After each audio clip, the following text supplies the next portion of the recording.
Bonjour à tout le monde. Ah, ça c'est bien.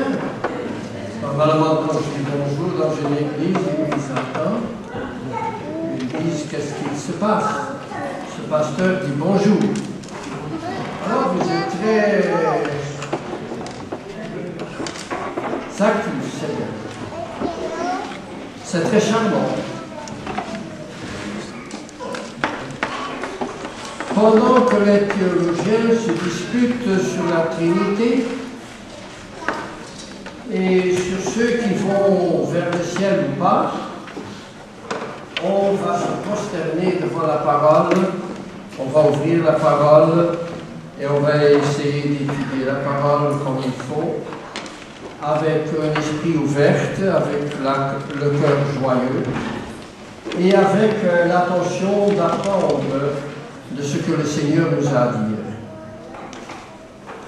Vous avez lu le texte, ou vous avez entendu le texte qui était lu.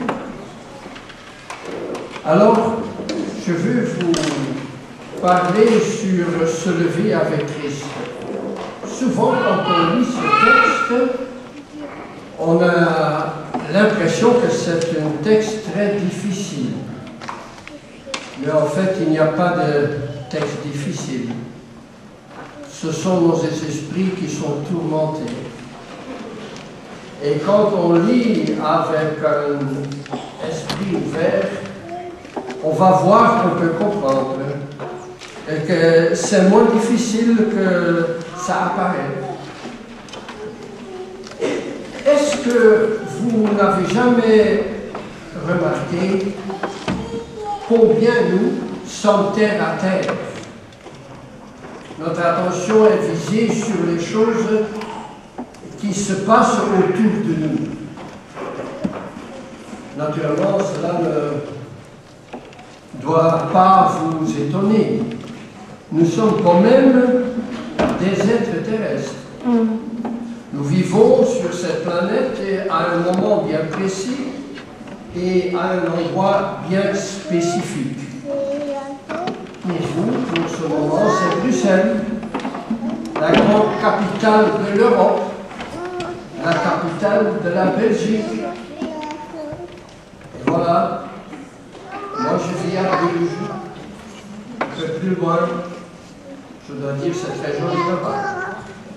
Mais en fait, on vit dans un esprit ou dans un moment précis, à un endroit spécifique. Nous sommes des êtres physiques, n'oubliez pas, vivant dans un monde physique. Il est normal que nous pensons à notre travail, à nos possessions matérielles, à notre argent, notre santé et à des gens qui nous importent beaucoup.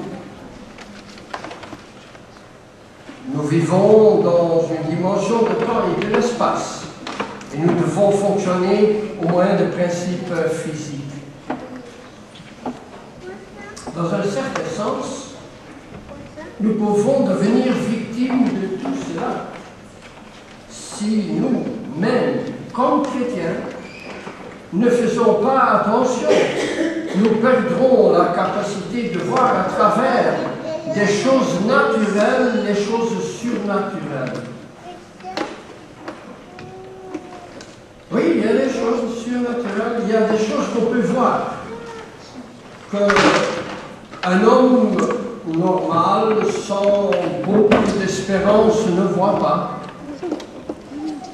Si je vous parle ce matin sur ce levier avec Christ, alors c'est parce que nous avons une espérance. Quand nous parlons avec l'homme dans la rue, il n'y a pas beaucoup d'espérance. Ce sont tous des fables, ce sont tous des contes qu'on nous raconte. Mais en fait, ils ne le voient pas. Mais on peut le voir. Et n'en doutez pas, comme chrétiens, nous avons reçu la capacité de voir le surnaturel, c'est-à-dire de ce qui est après tout cela. Parce que nous croyons dans un Dieu. Cela me rappelle un événement que nous pouvons lire dans 2 Rois 6, Élisée et son serviteur. Il était entouré de troupes ennemies et les serviteurs d'Élisée avaient peur. Il voyait l'arme que le roi d'Aram avait envoyée. Dans les nouvelles traductions, c'est parti de la Syrie. Je ne sais pas s'il y a... Vous comprenez? En tout cas, Élisée voyait cela, ce qui était en train de passer. Mais il voyait encore beaucoup plus. Il ne voyait pas seulement les armées, mais il voyait aussi ce qui était après ces armées. Il ne voyait pas seulement le naturel, mais aussi le surnaturel. Il pria pour que Dieu puisse ouvrir les yeux de son serviteur, pour qu'il voie ce qu'il voyait lui-même aussi. Alors vous voyez, il y a deux personnes là-bas. Élisée, il voyait, mais il voyait plus, et son serviteur non. Pas du tout. Mais Élie était occupé avec son serviteur et il voudrait qu'il voyait aussi ce qu'il voyait. Alors il priait. Et nous lisons dans le verset 17 de 2 Rois 6, Élisée pria en disant, Éternel, ouvre ses yeux. Je t'en prie, pour qu'il voie. L'Éternel ouvrit les yeux du jeune serviteur qui vit ceci, la montagne pleine de chevaux et de chars de feu autour d'Élisée. Maintenant, il voyait aussi. Il y avait plus. Et quand on lit la Bible, mes frères et sœurs, mes amis, on voit plus. Parce qu'on est inspiré par ce Dieu unique. Le Dieu qui est un. On peut s'amuser avec tous ces dieux dans ce monde. Mais nous savons qu'il y a un Dieu vivant. Oui, il y a une réalité spirituelle pour laquelle la plupart des gens sont aveugles. Mais je veux voir cette réalité. Je veux lire la Bible et le comprendre. Je veux me rendre plus compte de ce que Dieu fait dans l'invisible. Comme le serviteur d'Élie. Je veux garder mes yeux ouverts et être capable de voir. Ceci est un des problèmes fondamentaux dans la situation actuelle du christianisme. Ils se font la guerre, ils se disputent et ils voient plus ce qu'il y a à voir. La plupart de fois, nous regardons autour de nous avec les yeux d'une simple personne. De nous-mêmes, nous ne pouvons pas voir dans ce royaume de surnaturel. Beaucoup de chrétiens vivent souvent toute leur vie sans comprendre comment ils vivent en Christ et en quoi consiste la prévoyance que Christ a prévue pour eux. Dans notre texte central d'introduction, Paul nous rappelle que nous sommes en Christ. Et combien c'est important de voir dans ce perspective. Vous savez, quand vous avez confiance en quelqu'un, vous êtes en lui. Parce que vous l'écoutez, vous marchez comme il marche, et il t'inspire. Il y a des gens qui sont inspirés par Gandhi, c'est rien. Ils sont des personnes qui sont inspirées par des autres personnes très importantes, mais être inspiré par le Christ, celui qui est venu avec nous, qui a donné sa vie pour vous et pour moi, c'est quelque chose de très intéressant, de très réel pour moi. Et il nous démontre que notre vie ici sur terre dépend de la compréhension que nous avons de la pensée spirituelle. Et là, on a aussi beaucoup de fantaisie. Tu sais, il y a des gens qui veulent qui se vivent.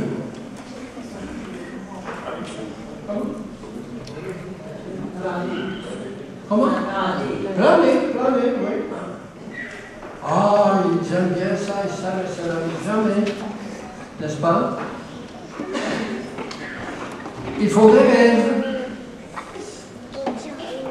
Mais ce n'est pas se penser vers le spirituel. En fait, le spirituel, c'est très simple. Pourquoi c'est très simple? Eh bien, Dieu veut nous laisser comprendre qu'il y a des choses plus hautes que ce qu'on vit maintenant. Ça, c'est le spirituel. C'est ce qui est plus haut que ce qu'on vit maintenant. Alors, c'est difficile à comprendre, mais il faut le comprendre. Il faut avoir les oreilles ouvertes pour le comprendre. Prions Dieu pour qu'il nous ouvre les yeux pour voir le royaume dirigé par l'Esprit. Les choses qui sont plus importantes de ce qu'on vit maintenant aujourd'hui. Je ne veux pas dire que ce n'est pas important ce que vous faites. Non, pas du tout. C'est très important ce que vous faites. Mais il y a des choses encore plus importantes qui vous donnent une base pour rester en vie, pour se réjouir en Christ, pour se réjouir avec les hommes autour de vous. Alors, il y a une identité nouvelle qui nous est présentée par Dieu. Je vais reprendre le texte. Si donc vous êtes ressuscités avec le Christ, cherchez les choses d'en haut, où le Christ est assis à la droite de Dieu. Pensez à ce qui est en haut, et non à ce qui est sur la terre. Car vous étiez morts, et votre vie est cachée avec le Christ en Dieu. Quand le Christ, votre vie, paraîtra, alors vous paraîtra aussi avec lui dans la gloire. Il faut souligner ce texte. C'est un texte formidable. C'est un texte d'encouragement, d'inspiration. On y va. Mais il faut continuer à croire, à le vivre. C'est un texte de réalisme, de beauté et d'espoir. Beaucoup de chrétiens ne comprennent pas ce que veut dire d'être avec le Christ. Si nous laissons parler la Bible, nous allons comprendre ce que nous voyons et ce que nous sommes en Dieu. Le début dépend de la compréhension et de la confiance que nous avons dans la parole de Dieu. Ou êtes-vous tous devenus des théologiens qui prennent la Bible pour discuter et pas pour se nourrir, pour voir Dieu, pour voir ce que Christ a fait, pour voir ce que vous pouvez faire pour les autres, pour celui qui est à côté de vous, pour vos prochains. Le début dépend de la compréhension et de la confiance dans la parole de Dieu. Elle nous raconte la vérité sur nous-mêmes. Nous apprenons dans la Bible que nous avons une nouvelle identité en Christ. Oh, avez-vous un autre passeport? Eh bien, pour les immigrés, ils ont un autre passeport quand ils viennent par ici. C'est vrai. Moi, j'ai aussi un autre passeport. Je parle de la Belgique. J'ai un passeport qui me laisse rentrer dans une autre dimension, dans une autre vie. Quand lui qui s'est annoncé quand il fait ça. Les versets, nous rappelons qu'il y a deux choses qui se sont passées en nous. Nous sommes morts en lui, c'est-à-dire nous ne vivons plus notre vie, nous avons compris des choses qui ne sont pas bien et on veut s'en débarrasser. Alors on les laisse mourir, si on peut dire. N'est-ce pas? Et alors, deuxièmement, nous réapparaîtrons avec eux.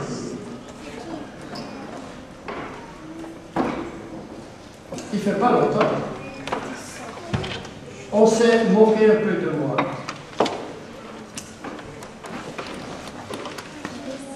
Ah! A dit quelqu'un, vous mettez en haut, hein? J'ai dit oui. Je ne rêve pas seulement, je suis sûr que ça va venir. Comme demain, ça va venir. Peut-être je le vis, peut-être pas. Mais je dis ça, c'est la seule vraie pensée qu'il faut être dans votre cœur. Parce que tout ce qui se passe ici sur la terre se passe. Et nous aussi. Après quelques années, ça finit. Mais la parole nous dit que tout sera renouvelé. Alors je vais être... et on peut se montrer quand c'est sur cela.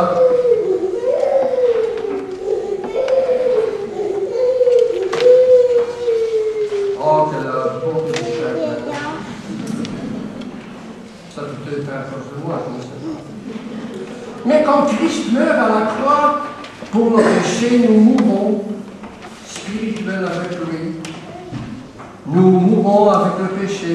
De cette façon, nous sommes libérés des conséquences de notre transgression. Il nous libère des choses qui nous tracassent le plus dans notre vie.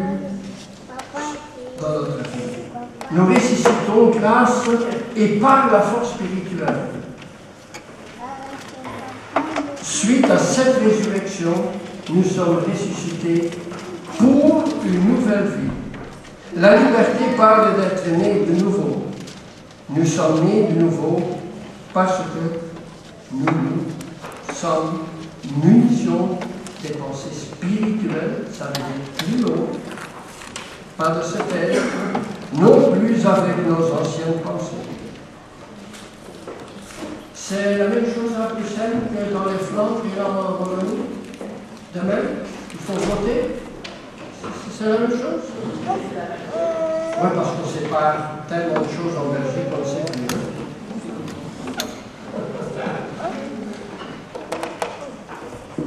Vous avez écouté la radio? Vous avez suivi la télé? Ah, moi je le fais. Qu'est-ce qu'ils nous disent? Qu'est-ce qu'ils nous disent? Et qu'est-ce qui va changer? C'est autre chose. Mais vous pouvez croire, enfin, en tout cas, il faut voter, hein? C'est obligatoire en Belgique, il faut voter. Et souvent on dit que nous sommes des rêveurs. Alors quand j'ai écouté cette semaine à la télé, regardé et écouté à la radio, j'ai dit, ça sont des rêveurs. Ça sont des rêveurs. Alors, il faut être honnête avec vous-même. Ou vous faites la différence ou vous ne le faites pas. Ou vous suivez les faux promesses, ou vous suivez la promesse de Dieu qui est vaste. C'est à vous de choisir. Alors même vous allez voter, mais vous continuez à choisir pour votre vie éternelle.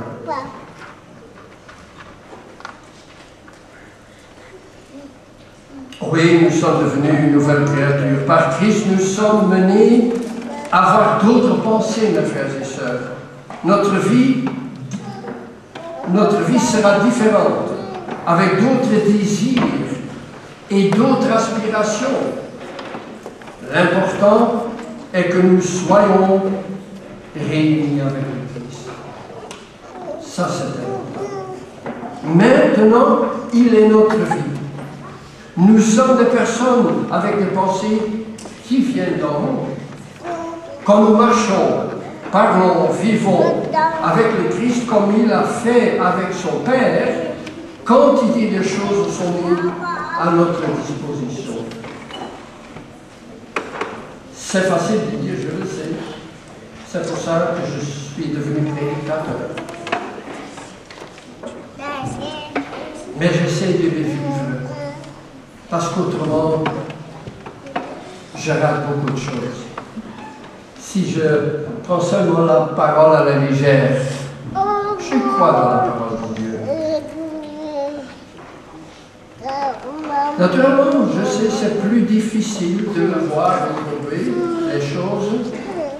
Mais si dans notre vie quotidienne nous voulons voir des changements, des vrais changements, alors nous devons les voir.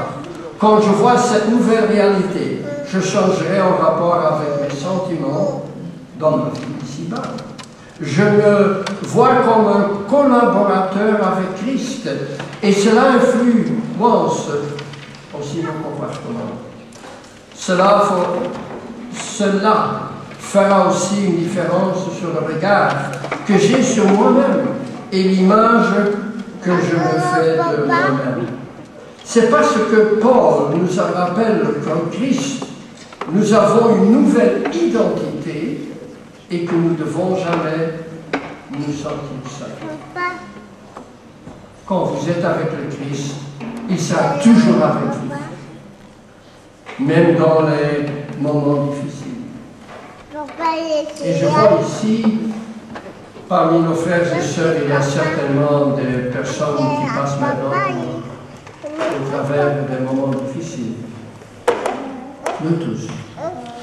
L'un jouera l'autre. Nous sommes des hommes. De se taire. Mais il y a aussi une nouvelle attitude. Vous voyez, quand on a une identité nouvelle, nous avons aussi une attitude autre. Après avoir découvert cette nouvelle identité, nous devons viser là-dessus. Nous devons concentrer toute notre attention sur la réalité éternelle. Voyons avec quelle chose nous nous laissons identifier. Nous vivons finalement dans un monde matériel, n'est-ce pas?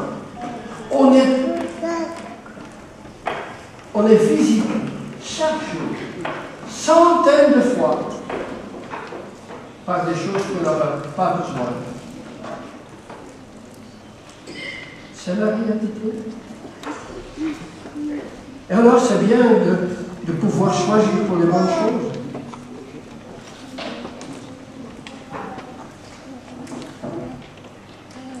Nous nous concentrons sur l'argent, parce que nous avons besoin. Il faut payer le loyer, il faut payer le pain, il faut payer la voiture, etc. Nous permettons que l'argent dicte qui nous sommes et ce que nous sommes. Est-ce bon? Ça, c'est autre chose. La même chose est vraie en ce qui concerne nos possessions. Notre maison ou votre voiture donne une certaine image de vous-même. Notre profession dit quel travail nous faisons. Nous nous identifions comme ingénieurs, médecins, employés, hommes d'affaires, ouvriers, avocats, etc. Ce sont, disons, des choses qui disent ce que nous faisons, mais non pas qui nous sommes. Elles ne nous donnent pas une assurance. Elles ne sont pas toujours fiables. N'oubliez pas, sur cette terre, tout est temporaire. On reçoit, on emploie, et il faut le redonner.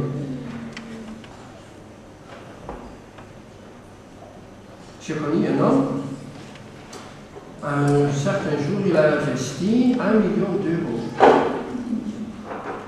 dans une compagnie très fiable. c'était comme une réserve pour l'avenir. Comme ça, il était certain qu'il n'aura pas du fin. Mais un bon jour, la valeur est diminuée jusqu'à 8 000 euros. Un jour, il était millionnaire. Le jour suivant, il était faillite. Tout est contemporain, mes frères et sœurs. Nous avons une espérance éternelle. Donc, la plupart de ces choses ne sont donc pas satisfaisantes. Elles nous donnent beaucoup de plaisir, naturellement, quand on peut faire un voyage, quand on peut aller dîner, c'est agréable, n'est-ce pas? J'espère que vous réjouissez, comme la Bible le dit. Mais elles ne nous donnent pas de satisfaction ni de la vie. En réalité, ce n'est que de l'air qui passe. Donc, pour cela, nous avons besoin d'une autre prise de position qui est basée sur une nouvelle identité. Nous devons examiner que nous sommes en Christ. Nous sommes devenus membres de sa famille. Savez-vous ce que cela signifie? Si vous le vivez, vous le savez. Savez-vous quels sont vos privilèges? Connaissez-vous les promesses de Dieu qui parlent dans notre avantage? Savez-vous comment Dieu vous voit? Oh non, ne commence pas comme un misérable. Non. Il ne nous voit pas comme un misérable. Nous sommes des créatures de Dieu. Il nous aime. Il nous pousse à aimer les autres. Ça, c'est la Bible.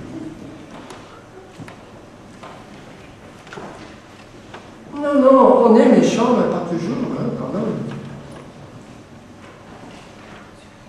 De temps en temps, ma femme dit, tu t'arrêtes. C'est parce que c'est nécessaire, certainement. Alors, j'essaie d'arrêter et de faire mieux. Alors, on s'encourage comme ça, l'un l'autre. C'est plus agréable que de continuer dans le mauvais espoir. Alors, ce texte nous dit aussi encore, car vous êtes morts et votre vie est cachée avec le Christ en Dieu. Votre vie est cachée avec le Christ en Dieu. C'est une assurance, vous savez. On peut nous tuer demain, quand même notre vie sera cachée en Christ, parce que la résurrection sera là. Cela veut dire que vous vous êtes confié à lui, que vous êtes d'accord de prendre conscience d'une spiritualité plus profonde, que vous voulez donner plus de confiance aux paroles éternelles qu'aux choses temporaires. Je pense que nous espérons après un monde meilleur et plus juste. En fait, c'est ce que je rencontre dans la rue quand je parle avec des gens qui ne sont pas tellement contents.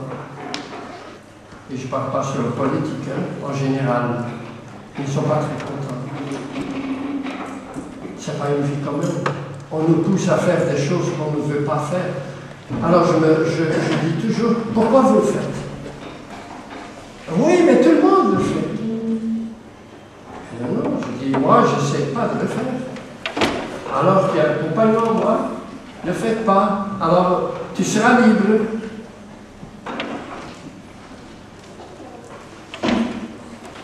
Tout le monde espère de vivre dans un monde meilleur. Il est devant nous. Et nous pouvons déjà le vivre maintenant, si vous voulez. Ne sommes-nous pas, par notre propre choix, devenus des habitants d'un monde meilleur? mystère, je sais. Il y a beaucoup de problèmes, vous le savez aussi. Mais quand on voit ce que le Christ a fait pour vous, vous arrêtez de, en de plague. Comment? Se plaindre, voilà, vous parlez le flamand en fait. Qu'est-ce que je veux parler ici en français?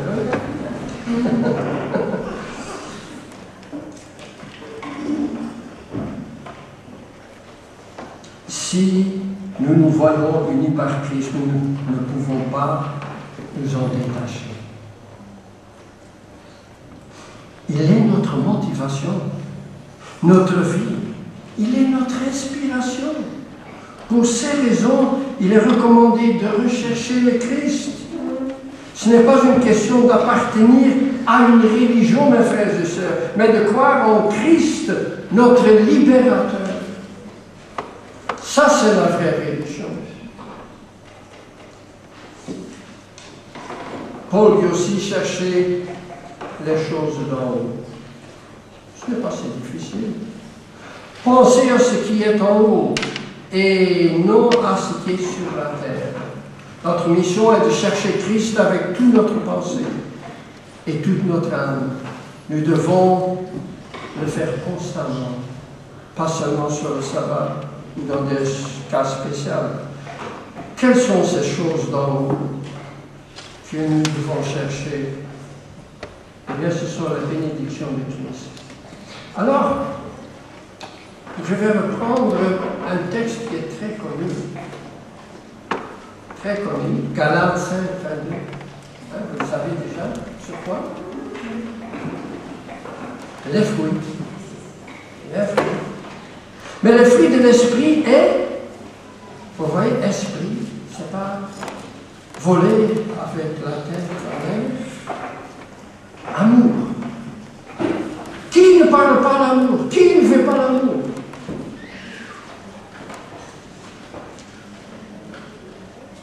Qui est le contreface de l'amour? C'est la haine. Oh, mes frères et sœurs, il y a beaucoup d'haine dans ce monde. J'espère pas dans nos églises, mais il y a beaucoup d'haine. Il faut placer l'amour. C'est plus haut. C'est spirituel. Joie, paix. Et tous les guerres autour de nous, qu'est-ce qu'on en fait? Si on se portait comme des personnes qui ont la paix dans leur cœur, ça changerait beaucoup, vous savez. Patience. Nous sommes impatients. Je ne dis pas tous les jours, mais quand même souvent. Bonté, méchanceté, bienveillance, fidélité, douceur. Quelle agressivité nous voyons aujourd'hui dans notre monde, autour de nous, dans nos familles, autour de nous, dans nos compagnies, dans la société. Quelle agressivité. Alors il faut apporter la douceur. Oui, ce sont nous qui doivent changer, hein. Ce ne sont pas les autres. On pense toujours que ce sont les autres qui doivent changer. Non, non, non. Ce sont nous qui devons changer vers l'image de Jésus-Christ. Alors le reste, ça va aller. Vous comprenez? La maîtrise du soi.